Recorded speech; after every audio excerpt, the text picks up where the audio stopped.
Рок-н-ролл под Кремлем. В субботу на 4-м канале.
Браво! В эфире «Утреннего экспресса» выступали участники ансамбля «Тюрагай» из села Сосновское Каменского округа под аккомпанемент председателя Центра удмуртской культуры Свердловской области Уралкинеш Григория Шамшиярова. Спасибо огромное за такое яркое выступление. Совсем скоро коллектив выйдет на сцену Свердловского государственного областного дворца народного творчества, где пройдет областной фестиваль культуры финно-угорских народов «Уральская Финно-Угория-2023».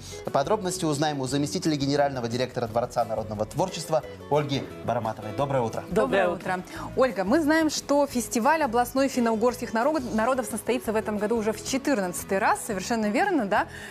Появились ли какие-то традиции, правила у этого фестиваля? Ну, действительно, фестиваль уже с историей, и традиции свои есть. Традиционно фестиваль проводится под патронажем Министерства культуры Свердловской области. Традиционно в фестивале принимают участие любительские, то есть самодеятельные творческие коллективы со всей Свердловской области. И существует правило, потому что наряду с самодеятельными коллективами мы всегда приглашаем принять участие профессиональный коллектив из Республики Удмуртской, Мордовской, ну и также Республики Марий-Эл. К финно-угорским относятся 24 народа, но не все из них проживают на Урале. Сколько вот как раз таки таких и чем они отличаются? В нашей Свердловской области проживают удмурты, яркие представители, марийцы, мордовцы, ну и на севере Свердловской области ханты и манси. Таким образом, есть, конечно, свои отличия, потому что вы уже услышали язык. И один из фестивалей у нас был посвящен языкам финно-угорских народов. Также и вера, потому что у нас Бог, а у финно-угорских народов это прежде всего поклонение духам, природе, растениям, деревьям. Ну и, конечно же, культура, и зритель окунется на фестивале в эту культуру. Ну, музыка замечательная, я вот здесь держал Таню, потому что она уже рвалась прям в пляс, поэтому действительно спасибо большое за выступление. Как удается сохранять традиции и передавать их из поколения в поколение? Вы знаете, очень ярко будет показана преемственность поколений на нашем фестивале, потому что помимо взрослых коллективов к нам приезжают и детские. Еще можно сказать, что ярким примером сохранения традиции являются территории с компактным проживанием. Например, марийцев. Это Красноуфимский, Ачитский и Ахтинский районы, где существует еще традиция более 30 лет. Там уже проводится праздник народа Мари Ага-Парем. И вовлекаются не только взрослые, там куча детей, со всех сел съезжаются люди и празднуют этот вот большой праздник земледелия. Так, ну про музыку и танцы мы уже поговорили, а что-нибудь еще на фестивале будет представлено? Вообще существует еще традиция, что на этом фестивале мы привлекаем лидеров и участников национально-культурных обществ Свердловской области и Екатеринбурга. Один из представителей Георгий Шамшияров.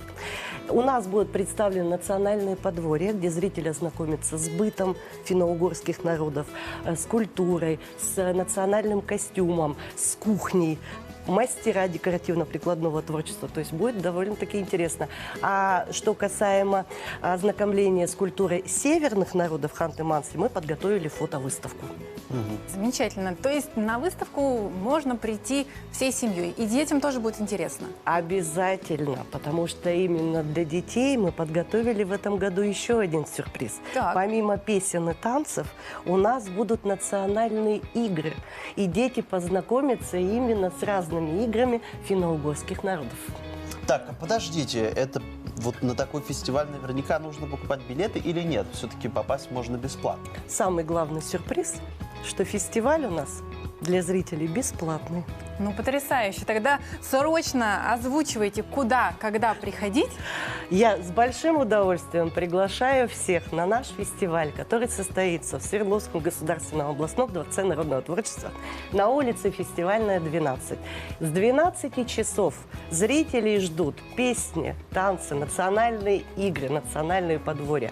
А в 14:00 представит свою концертную программу государственный ансамбль народной музыки, песни и танца «Танок» из Удмуртской республики. А Потрясающе. даты? Даты еще разок. 25 ноября, то есть уже завтра, состоится фестиваль «Уральское Финно-Угорье-2023». Ну вот и планы на выходные. Я напомню, у нас в гостях были участники ансамбля «Тюрагай», председатель Центра удмуртской культуры Свердловской области «Урал-Кинеш» Григорий Шамшияров и заместитель генерального директора Дворца народного творчества Ольга Барматова. Спасибо вам огромное, спасибо за то, что поделились с нами вот кусочком настроения.